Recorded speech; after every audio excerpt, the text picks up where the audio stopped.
nanas Desa Kota Padang. Ya. Alhamdulillah sudah ada sedikit pertumbuhan baik, kita tertanam semuanya. Tinggal kita tunggu masa panennya nanti. Ya. Ini sudah berkembang, tinggal tumbuh saja. Buahnya kita tunggu buahnya kapan panen.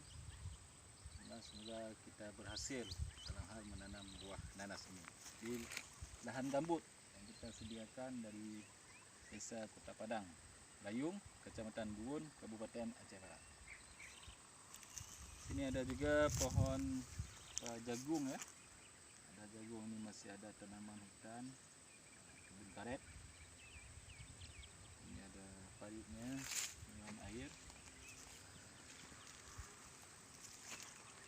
Dan sana juga masih ada kebun sawit masyarakat.